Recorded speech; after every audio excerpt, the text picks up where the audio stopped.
have one of the excellent researchers in the field of biomedical optics, Dr. Hongki. He's associate professor from KAIST, Korea Advanced Institute of Science and Technology in South Korea. He's part of the Department of Mechanical Engineering, and he's heading biomedical optics and optical metrology. For his education, he did bachelor's, master's, and PhD degree in mechanical engineering from the same exact university. So he's been there for some time. After his degree, he moved to US, and he started as a postdoc researcher at Harvard Medical School and Mass General Hospital. Worked there for 7 years and went back to Korea, started his faculty position. In 2019, he started his faculty position at KAIST. In his lab, he's touched on a lot of interesting topics, including biomedical optics, for instance, endoscopic optics for cardiovascular imaging, OCT. He also does a lot of 3D metrology applications, as we are very familiar. So I'm very looking forward to your talk. Oh, and then in recognition of your in the speech, thank you very much. Thank you.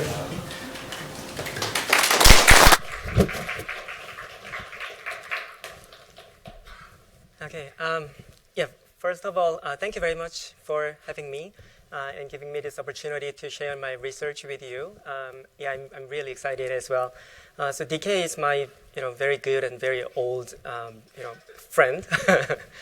I think we met like 1990 something. So it's really. I'm getting old anyway. So yeah. So I'm from KAIST, and yeah, let me start my talk. So the topic today is label-free multimodal optical imaging for translational medicine. So I'd like to briefly introduce my institute, KAIST. So it's Korea Advanced Institute of Science and Technology. We have like around 10,000 students, including undergraduate and graduate. And we have around like 700 faculty members. So all of them are like engineering and science, and KAIST is the best engineering school in Korea. So if you want to visit KAIST, then you can contact me. Okay, so yeah, so this is my lab, biomedical optics and optical metrology, and we call it BOOM. So I was really happy with that name, but I just found out that here Professor Travis Sawyer also has a very similar lab name. But anyway, so it's a coincidence, I guess. So we are doing 3D and multimodal imaging and optical biopsy and endoscopic imaging, and I think everybody's doing machine learning, and we are also doing it. And basically, the goal of my research is seeing the previously unseen. I don't exactly remember where I saw this, but it's kind of cool. So yeah, this is my research goal. So preparing this talk, I just try to generate this word cloud with projects that's ongoing or a little bit past project, and there's something that I want to work. So I'm basically the imaging guy. So I like make microscopy and endoscopy to make images, especially for like biomedical applications. The techniques using the fluorescence and the optical coherence tomography, and especially I'm interested in like label-free imaging. So without using any exogenous contrast agents, I'd like to make images so that we can use these imaging technologies for eventually medicine. So those are topics that I'm going to talk about. So let me first start with this medical imaging modalities. So everybody knows what MRI, CT, and ultrasound are. They are great, and there are optical technologies, something like, OCT and confocal microscopy, which are considered as research imaging for ex vivo tissue or in vitro cell imaging. But now these technologies are kind of emerged into the medical fields and used for diagnosis. So we are doing OCT and confocal microscopy, so I'm going to talk about that. So I have like 4 different topics, and this one is the first one, label-free multimodal imaging for intravascular OCT and FLIm, optical coherence tomography and fluorescence lifetime imaging. So if you're interested in like biomedical optics, this OCT, optical coherence tomography, is the most successful imaging techniques that are translated into the clinic, and its citation is like 17,000. It's been introduced like 30 years ago in science, and these 2 are the images that are published in Science. This one is the cross-section of the human retina, and this one is the cross-section of the human coronary artery. And surprisingly, these 2 areas, like ophthalmology and the cardiology, are the most widely used field. I mean, the OCT is most widely used in this field. So these are the images that are captured nowadays using the OCT. And basically, the working principle is Michelson interferometer. So you have a little bit broadband light source, and we have reference mirror and the sample here. So the scattered light, backscattered light, or reflected light from the sample gets interfered with the reference light and then detected. And if you just analyze it, then you can get cross-sectional information of the sample. So if you scan it, in one dimension or 2 dimension, you can get 2-dimensional cross-section images like this, or you can also get 3-dimensional information. So which are kind of structural information that are back reflected from the sample. Today, I'm mainly focusing on the coronary artery imaging. So this cardiovascular disease is the leading cause of death, and especially the coronary atherosclerosis is the leading cause of this heart attack. So basically, due to the atherosclerosis, if there is a blockage in the coronary artery, then you are going to have heart attack, right? In fact, I don't know whether you really saw it or not here. The atherosclerotic plaque rupture and its thrombotic complication is a leading cause of myocardial infarction, heart attack, and the sudden cardiac death. And unfortunately, this plaque rupture is not really predictable using the currently available medical imaging devices. So it is really important to detect it before it causes medical complications. We kind of know from previous studies that these vulnerable plaque or high-risk plaque to rupture have these kind of features, like active inflammation and like a thin cap, like a thin tissue covering the lipid or the platelet or the blood clots. So basically, we need to look at this lesion with a very high resolution. And there is no medical imaging devices clinically, such as MRI, CT, or ultrasound. Doesn't really have a very high resolution to look at it directly. So we need a very high resolution imaging method. So this intravascular OCT has been introduced. So this is basically the OCT using the SWAP source, wavelength changing source. And the sample arm is made of fiber optics so that we can make it very thin and long. And at the end of this optical fiber, we can generate a ball lens so that we can reflect it direct to the tissue, or we can put a green lens and the prism. And this is how we can get the intravascular imaging. So we insert the imaging probe, imaging catheter, inside the blood vessel, and then we look at it in like a 90-degree direction, and then we just rotate it to get this kind of 2-dimensional images. And with like helical scanning, we can get 3-dimensional imaging of the blood vessel. So this technique has been successfully translated into the clinic. So these are the medical devices, and it's the imaging catheter. So we are getting images from the human patients with the stent struts that are inserted into the narrowed vessel to open up. We can also see the dissection of the tissue inside the blood vessel. And there is a large lipid pool where we can see the calcification over here. and you can see the blood clot over here. So because this OCT has very high resolution, around 10 micron, so compared to MRI, ultrasound, its spatial resolution is like 10 to 100 times better. So we can see very clear images inside the coronary artery. So we also did this imaging studies using the three-dimensional rendering and the high resolution OCT to see before and after the implanting the stents, and you can clearly see what's going on inside the coronary artery. So this intravascular OCT provides very high resolution, three-dimensional microstructure of artery, so how it changes from healthy to atherosclerotic plaque. The problem is that this structural information is not enough. Basically, it only provides the structural information based on the reflection of the light. If I just go back to this slide that I showed like 5 minutes before, the major criteria, one of the major criteria is active inflammation.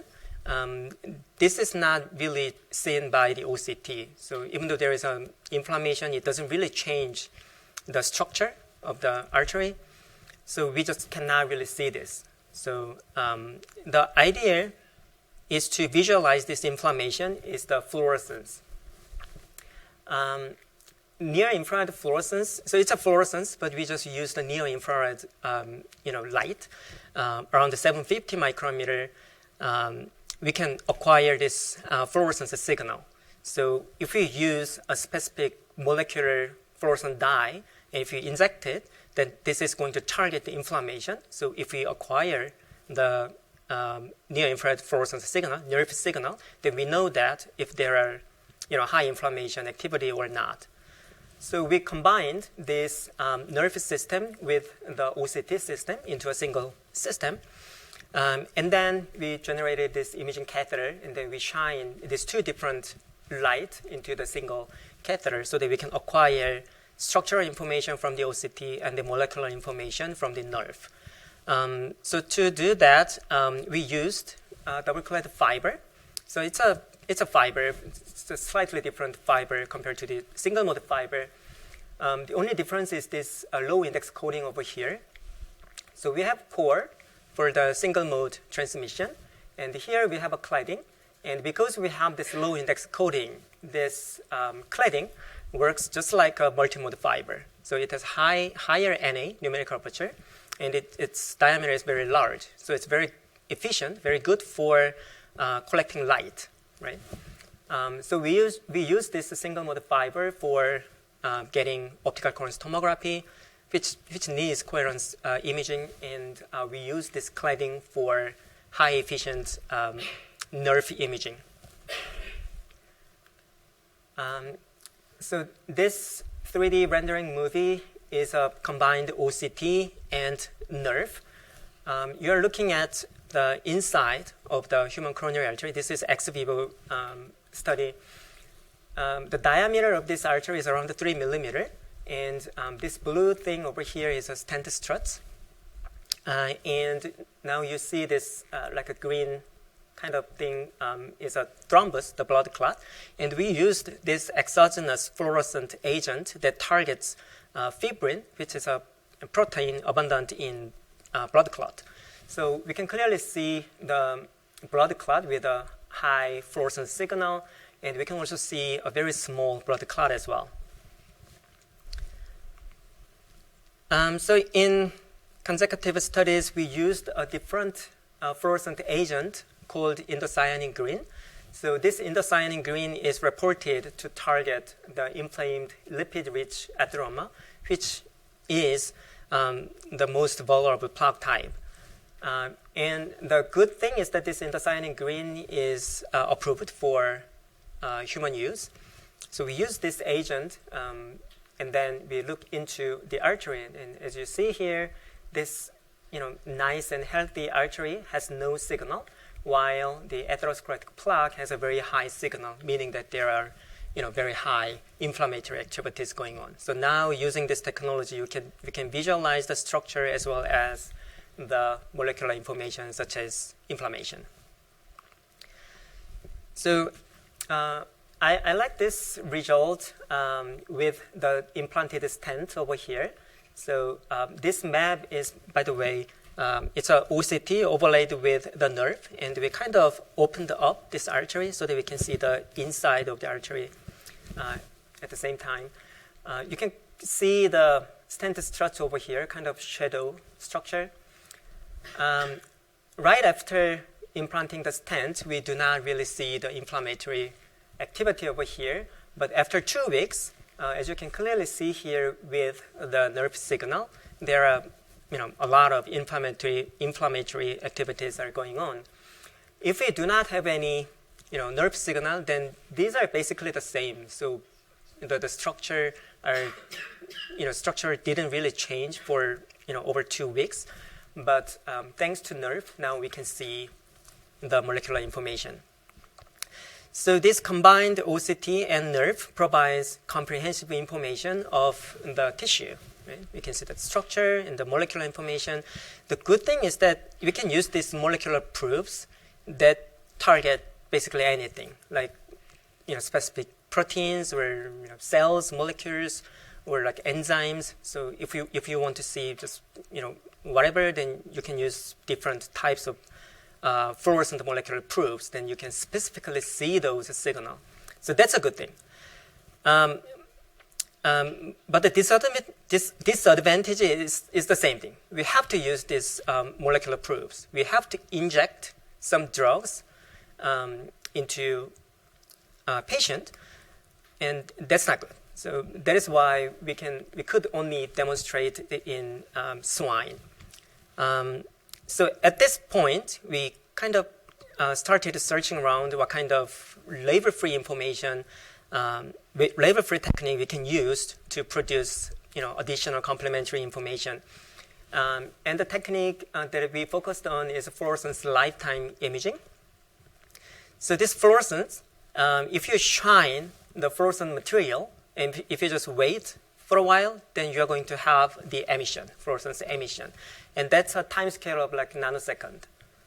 And this fluorescence lifetime is kind of specific for different fluorochromes. So it's a kind of a intrinsic biochemical property that each fluorochrome has.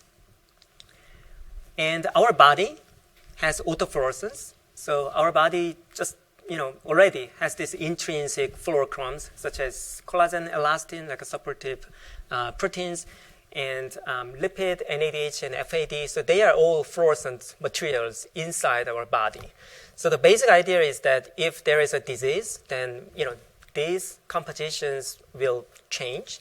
So if we acquire the autofluorescence signal, then we can classify what kind of tissue we are imaging, or we can classify it and characterize them, or we can evaluate the risk of causing problems.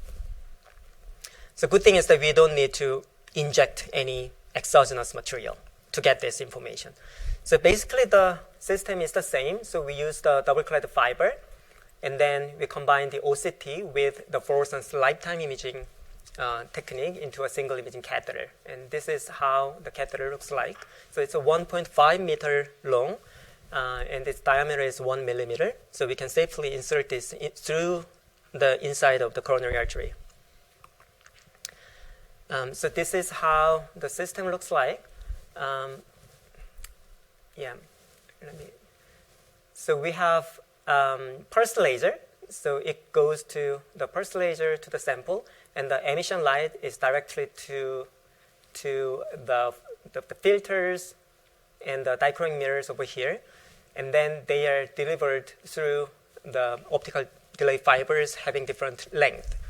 So this is the data. So we have this laser light over here, and then this is the channel 1 signal, channel 2 and channel 3 signal through a different length of fiber. So we can, if we just, with a single shot, we can get 3 different spectral channels at once, like serially.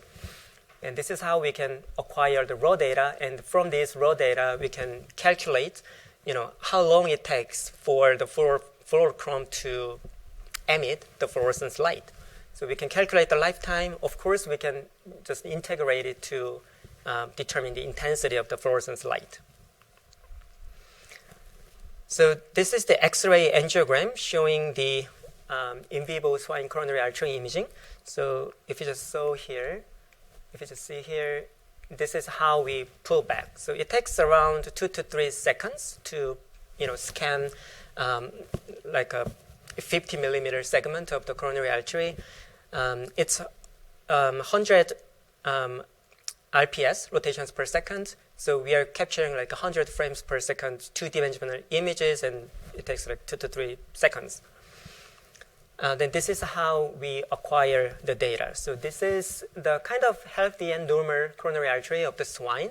So you can see like nice, clear layer structure over here. So this is healthy coronary artery. And if you see this FLIm information over here that is displayed with colorful ring, this color means the lifetime, different lifetimes, right? And if you see this result, it's kind of uniform. Of course, this is kind of normal, so it generates a uniform result.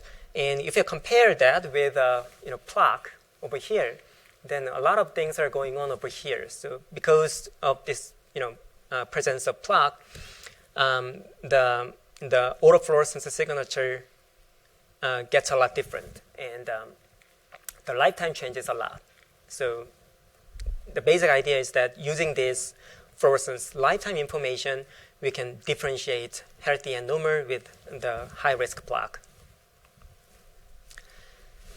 So we did this in vivo imaging, and after that, we acquired the sample, and then we perform the histopathology. So basically, we slice the tissue, and then stain it with a specific dyes, and then we look at it so that we can see the lipid in red or the macrophages, which are inflammatory cells, in kind of black over here and here.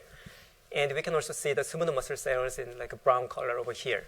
And of course, that matched very well with the OCT and FLIm result. And you can clearly see that this normal artery and like macrophages and the lipid show totally different lifetimes in different channels. So if you analyze that, then we can kind of nicely, delineate those different plaque types from a normal artery. So we trained a machine learning called random forest classifier, which is kind of old technique, to train this algorithm for classification. So based on the FLIm signal, we can classify these different plaque types. So this is the 3D rendering result of the OCT of the normal artery and the high-risk plaque. So this is a kind of typical case. So you can clearly see that this is nice normal, healthy artery, kind of thin and layered structure. And you can see that the artery itself gets thicker, and this lumen is narrower compared to normal. So you see that something's going on, but using only these structures, you just do not really know what kind of tissue you have.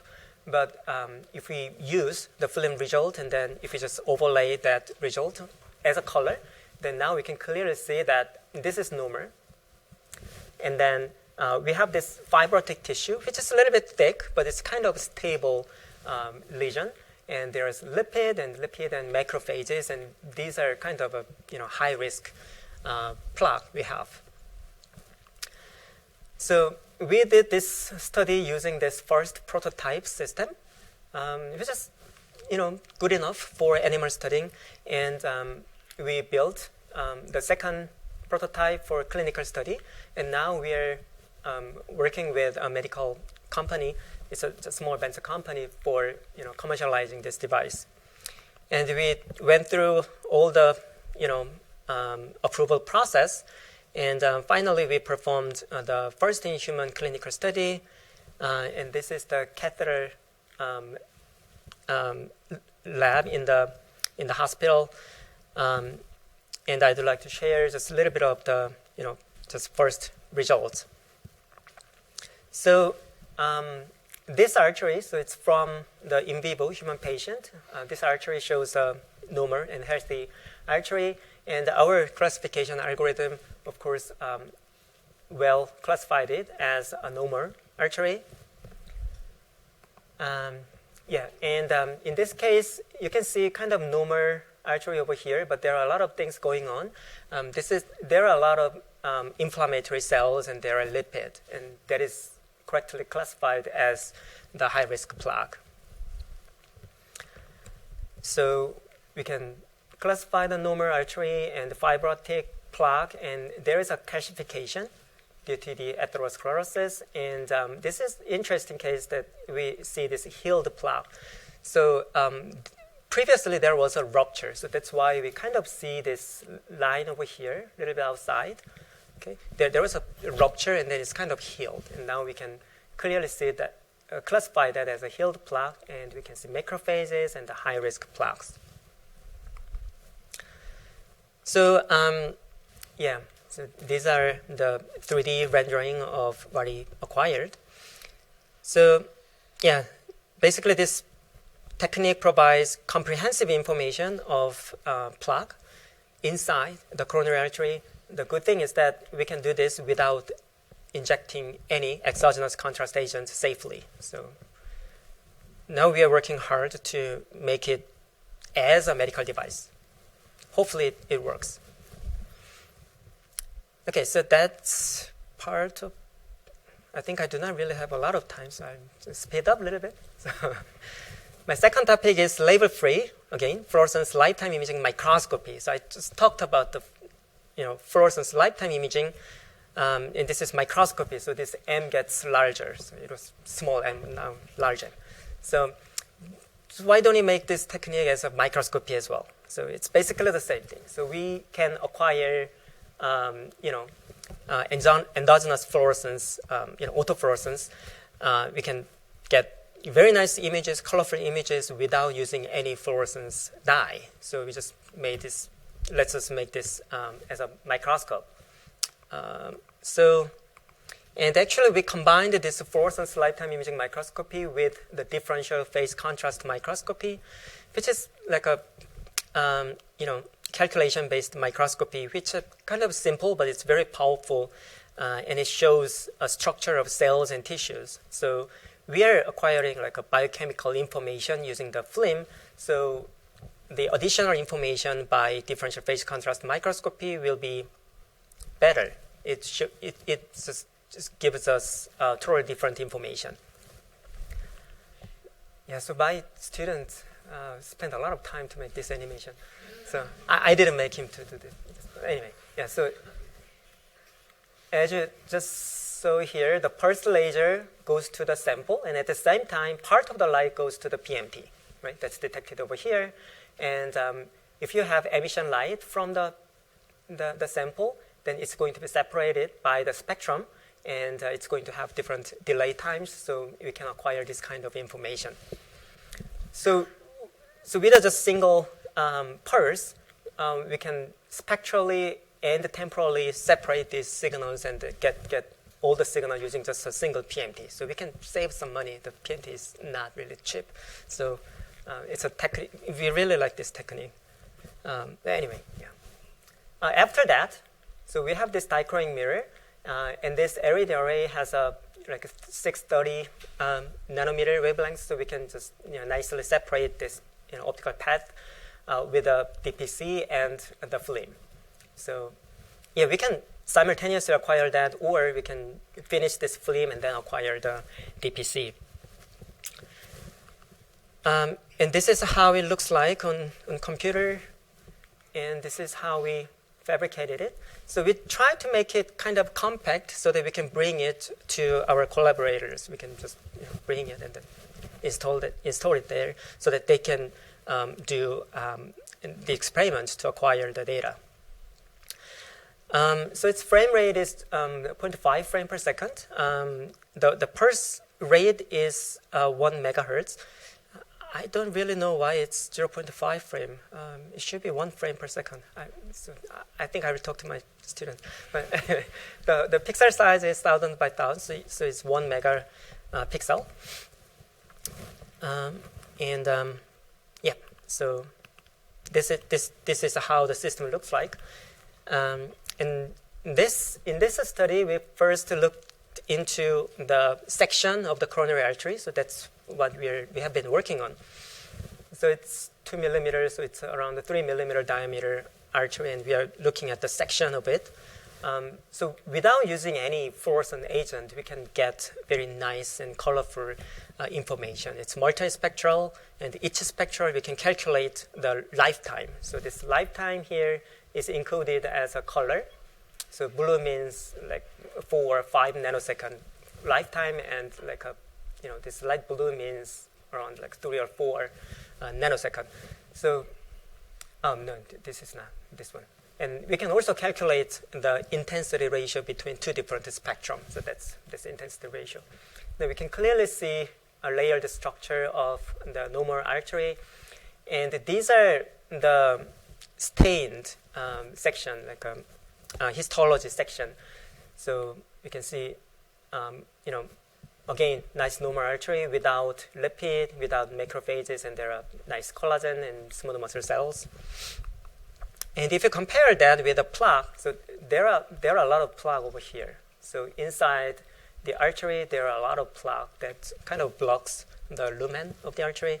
And if you compare this color with this color, they are totally different as we kind of expected. And there are lipid inside and macrophages, and this collagen structure is quite different. Okay. So again, using the data, we can train the classification algorithm, and we can generate like multiplexed histology. So without really taking the tissue and then physically staining it, we can get like a histology information using just a label-free FLIm microscopy. Of course, we can do the cell imaging. So now you're looking at this phase, differential phase contrast imaging. And especially, so this cell over here, so they are slightly different from the other cells. There are a lot of, bright beads. They are lipids. So these cells kind of, eat up these lipids, and then it's kind of became a foam cell, which are, kind of more inflammatory cells. And if you compare that with our FLIm signal, only these cells emit this long wavelength fluorescence. So now we're trying to, connect this cell imaging with our clinical imaging. So to explain, what kind of signals we are getting from the patient based on this cell imaging. So that's one of the reasons why we are doing these cell imaging studies. We can also do the organoid imaging. So organoid is a kind of bunch of cells together, kind of mimicking the organ. It's an in vitro system. So here, where there is an amyloid beta plaques, we see completely different lifetime signal. So it's just in the middle of the study. So we are still trying to analyze what these signals are, but we are very positive that using this FLIm signal, we can specifically quantify the amyloid beta plaque within the organoid. And this one is channel 2 lifetime images of thyroid cancer. So using different channel information of the FLIm without really, doing the biopsy, we can probably, generate biopsy-like images so that the doctors can, directly diagnose using these kind of images. It's a still ongoing project, but I just really like this, beautiful images. So I'm happy with that. So I'm not a doctor, so this is my job, and analyzing it and diagnosing it is just their job. So, yeah. So this is a label-free and high-resolution microscopy that's based on the autofluorescence, like intrinsic fluorochrome inside the human tissue. So once we have tissue, then we just image it, and that's it. So I think it's a very powerful technique for future diagnosis. Okay, another label-free microscopy, and this is called nonlinear microscopy.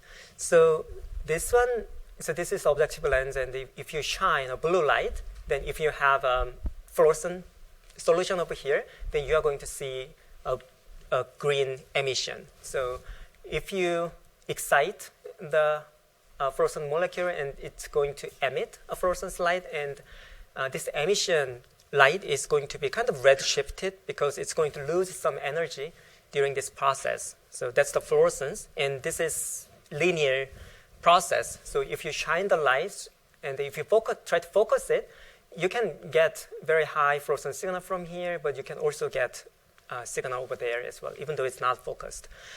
But this is a nonlinear process using a wavelength that's twice of this one. Then you need 2 photons to excite this molecule into a high excited state. So this is what happens if you have like a pulsed light with a much longer wavelength. Then you are only going to excite a fluorescent molecule only at the focal point, because only here you have enough intensity to induce this 2-photon absorption process. Okay, so in this case, you only get information from the focal point. So it's good. You don't have to worry about this part. The thing is that this process, the 2-photon excitation and emission process, is proportional to the square of the excitation peak power. So you really need a high power, and that's why we are using a pulsed laser usually. So there are very bunch of different types of this nonlinear process, like 2-photon fluorescence that I just talked about, and there is a second harmonic generation, 3-photon fluorescence, third harmonic generation, and anti-Stokes Raman scattering. So there are all different nonlinear process that can be used for imaging. So there are like different contrast sources that we can use. So we developed this nonlinear microscopy using a pulsed laser. It's a Thai sapphire laser with a 76 megahertz repetition rate. I'll just skip this. So it's kind of similar concept for the detection. We can separate different spectrum into a different path, and then we can delay them.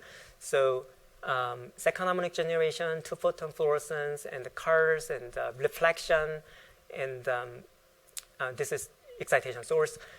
So they have different spectrum, so we can separate them, and then we can get them using a single PMT with a time delay. And we use this pulse picker that can control the repetition rate of the power. So I will talk about that a little later. So this is a representative image using the multimodal label-free nonlinear microscopy. So using the second harmonic generation, we can see collagen, and 2-photon emission, we can see elastin, and using the curves, we can visualize the lipid. So yeah, without any labeling, we can get this kind of images from the tissue. So I talked about that. The fluorescence emission, number of excited photon is proportional to the square of the intensity, right? So that means if the laser average power is the same, if we control the repetition rate, that means we can increase the peak intensity power. Then we can, get actually much better emission, even using the same average power. So basically, if we decrease the repetition rate, then we can get much higher signal-to-noise ratio. So that's why we put the pulse picker into the path. Let me just skip this. So this is the single frame image of the tissue slice using the 76 megahertz. The condition is the same. The output power on sample is 8.5 milliwatts. It's a femtosecond pulsed laser. And its scanning rate is the same. It's 7.8 frame per second to get a single frame. But if you maintain the average power And then if you just decrease the repetition of the laser to 4 megahertz, then this is a single frame imaging. So which has much brighter signal because it has a lot higher peak intensity. The laser pulse, each individual pulse has a lot higher pulse energy, so it's going to generate like a square of it. So without changing anything but changing the repetition rate and just keep everything else, like a scanning time and the on-sample power is the same, we can get much better imaging. So if you want to get this kind of quality using 76 megahertz, then you have to average like 19 frames averaged so that you can get better SNL.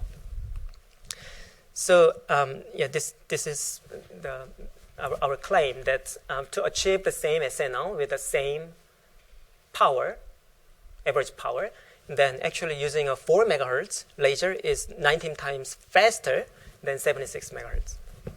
Yeah. So if you're working on like a nonlinear process, then it's one thing that you can like consider. Let me spend like 3 more. Oh, wait. So how many times I have? Maybe it's a little more. So this is anyway my last topic. So this is high resolution optical coherence tomography. So yeah. So I think I already talked about it. The OCT is basically the Michelson interferometer with the broadband light source.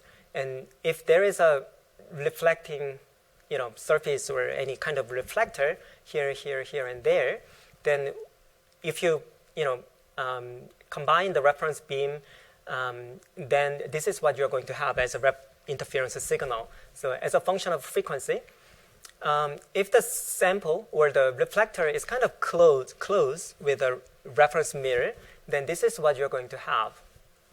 So if the reference distance and the sample distance is exactly the same, then you're going to have just a constructive interference for all the wavelengths. But if you move the sample a little bit further, then some wavelengths will still have constructive interference and some will have destructive interference, and that's what this is. Okay, and if you move this a little bit further, then the frequency gets higher. Okay, the modulation. So the idea is that if you just acquire this interference signal as a function of wave number, if you just apply the Fourier transform, then you are going to have this kind of peak, and they correspond to the position of this reflector. So this is the basic idea of the OCT. And the actual resolution, the width of this peak, is basically governed by the bandwidth of the light source. So if you're using a light source with a wide spectral bandwidth, then you can get lower actual resolution. You can distinguish very small feature using the wide bandwidth spectrum light source.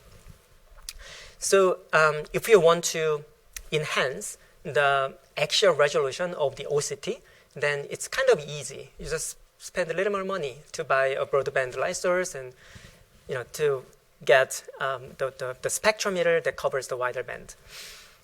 But actually the problem is the lateral resolution. So when we shine the sample using a laser, and if we try to focus it, then we have this depth of focus, right? The Rayleigh range. So if we use low numerical aperture lens, then we are going to have kind of long imaging range. So the focus is kind of maintained throughout long range. But if we want to increase the lateral resolution, then we need to have this high numerical aperture lens. Then you can get better lateral resolution, but at the same time, you are going to decrease your imaging range a lot. So this is the 3M tape, friend of ours. So we can use this sample as a standard sample. So these are the layers of the 3M tape, and using the low NA, you can see this much depth. But using a high NA objective lens, you can only see this much because you just lose the focus over here. So it's a problem. We want to enhance the lateral resolution, but we have too short depth of focus. So there is a trade-off between the lateral resolution and the depth of focus. And that's why the lateral resolution of OCT is generally 10 micron scale or 20 micron scale. So that the lateral resolution is around 10 to 20 micrometer, and the depth of field is like a millimeter or so. So these are the typical range of the NA that we use for the OCT. If you want to have a lateral resolution around like 2 micron, 3 micron, then you're going to have too shallow depths of field. So that's a problem. So this is a work done by Professor Limbo Liu. So at the time, the trick was to use apodization. So basically, if you block the center of the beam, then this becomes kind of bezel-like beam.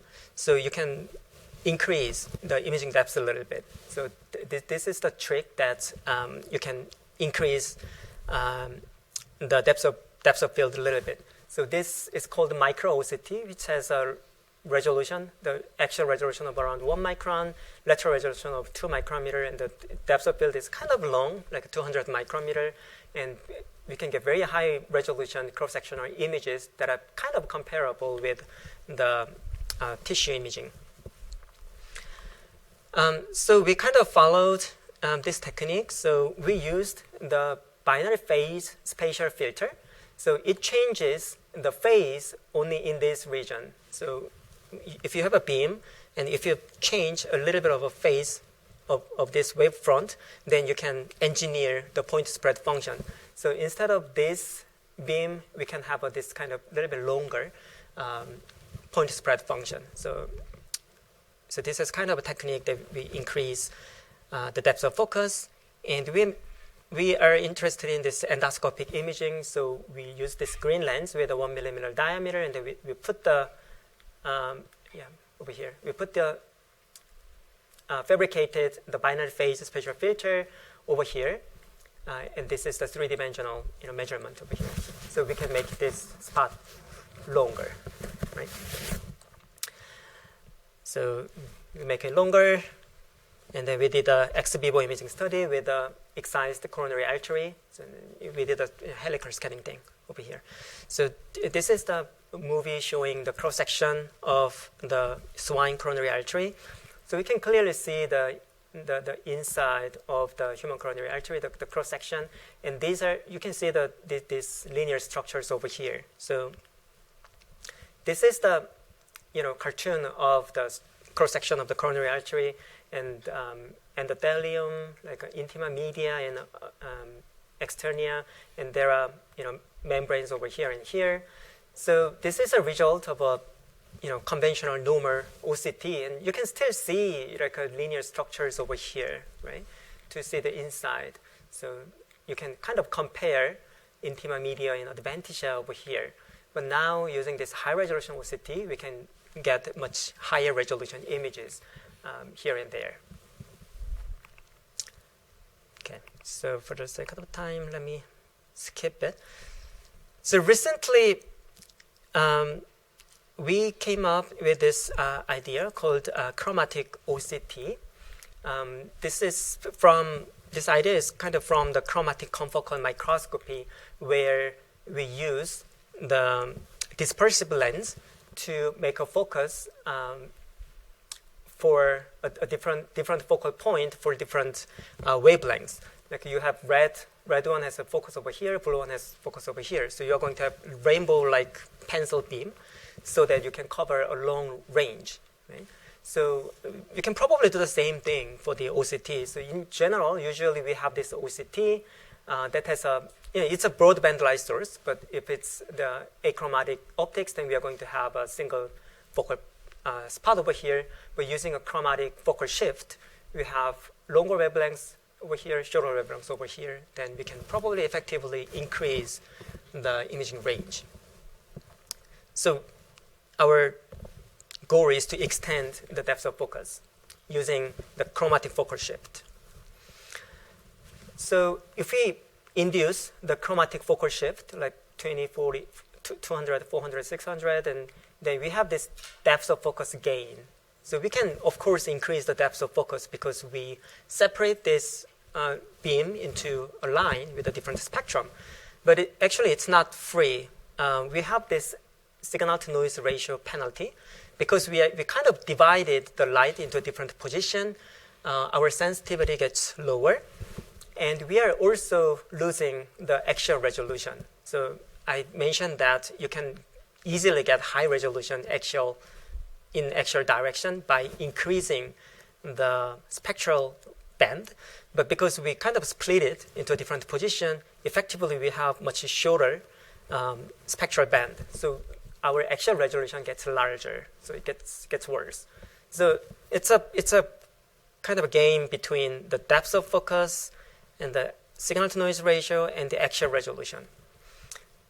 But the thing is that, this is still a very good idea because the lateral resolution is really hard to get down anyway.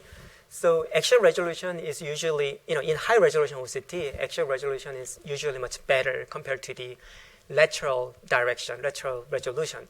So why don't you just sacrifice the actual resolution a little bit so that we can increase the depth of focus a lot? So this is basically the OCT system. The only difference is the dispersive lens pair over here so that we can induce the axial chromatic aberration so that we have like rainbow pencil over here. So this is a bead imaging. So we disperse scatters the bead inside the solution, and then just we acquire the image of the bead. So you can see those dots. They are the beads, scattered light. So here we are getting nice, clear, high-resolution bead images.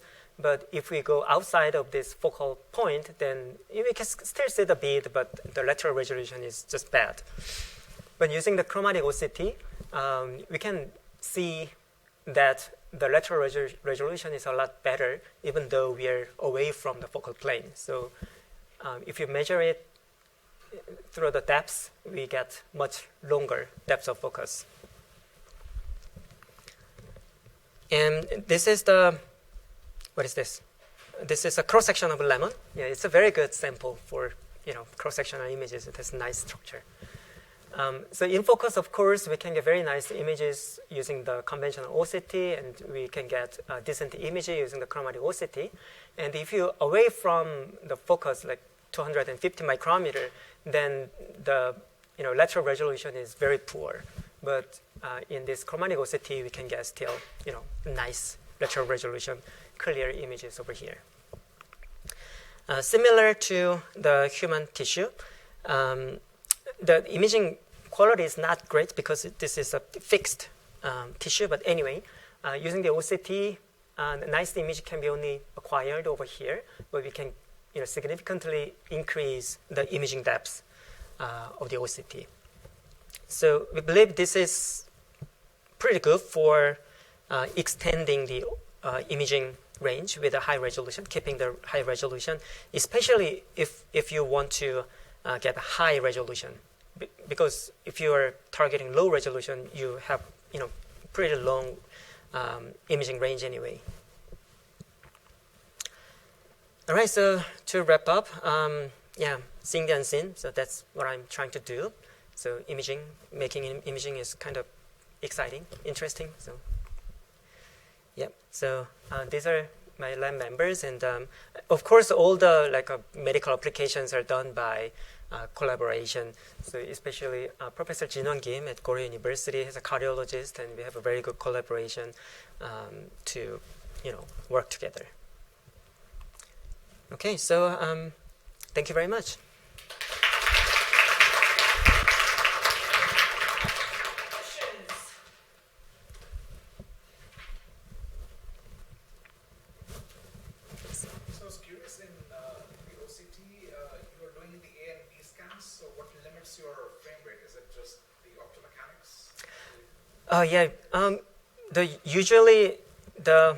Currently the OCT that we are working with, it has a sweeping. The sweeping rate of around 100 kilohertz or 200 kilohertz. So that means we can acquire depth information like 100,000 depth information per second.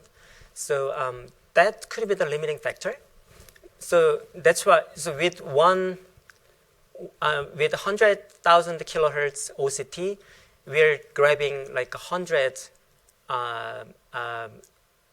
frames per second. So meaning that using 1,000 lines, we're making one frame. So if you increase that, you can increase the imaging speed. Yeah. So for clinical applications, that's sufficient. Right. So it takes like 3 seconds to get a whole segment. So that's enough and safe.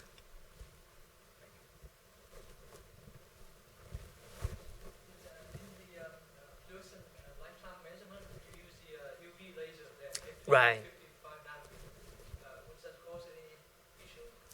Yeah, that's a very good question, and we were really worried about kind of regulation. We can do animal studies, but when we went through the approval process, it was really not an issue because we are using really low power. So the power level is around 100 microwatt, and it's a focused beam, but we are rotating it.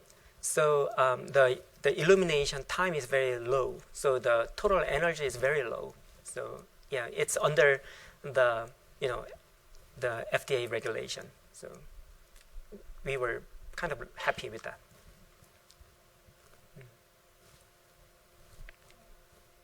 Just a sort of basic question related to the previous one. So I was fascinated by this image that you have.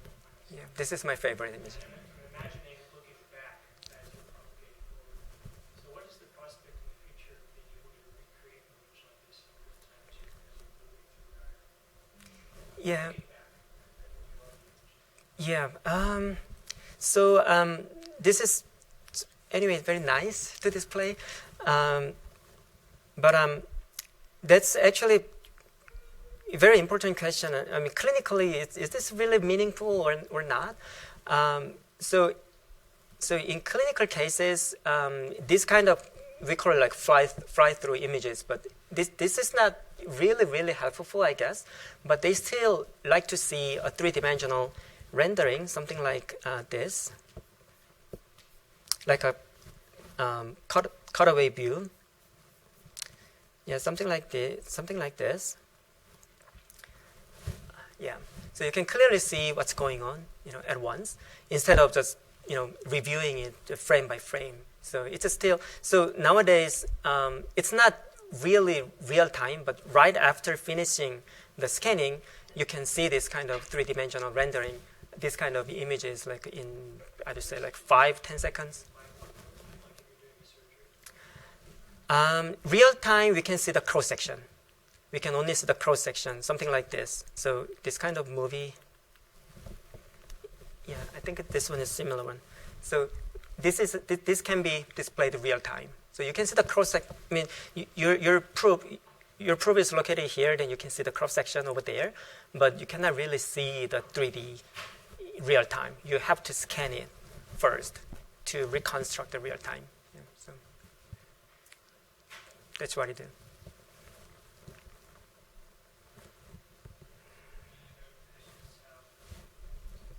So it appears that lifetime is shorter, or or the process is faster when there's information. So what might be the reason for that? Oh yeah. So there are different techniques to acquire this fluorescence lifetime, and kind of a standard technique is called TCSPC, time correlated single photon counting. So for that technique is very accurate, but that's very slow because they actually count its photon, and then it makes a histogram out of it. So it's a slow. But in our case, we just shine a pulse, and then we just digitize it with a high-speed digitizer. The speed of the digitizer is like 1 gigahertz or like 500 megahertz. So we just directly sample it, and then once we acquire it, then we can just calculate the fluorescence, the lifetime directly. So the calculation burden is not really high. I guess my question is more about like in your swine study, it was shown that for Oh, I see. shorter than I see. So what might be biological division? That's actually a very critical question that because we are having, you're not a reviewer too, right? So we're in the review process of this, and the good thing of using autofluorescence is that it's free. We can just get it, just shine it and get it. But the problem is that there are a bunch of different sources for this autofluorescence, so we do not clearly explain why we are getting a longer signal or the shorter signal, and it's kind of complicated because our SWI model and the human patient are the data are kind of different.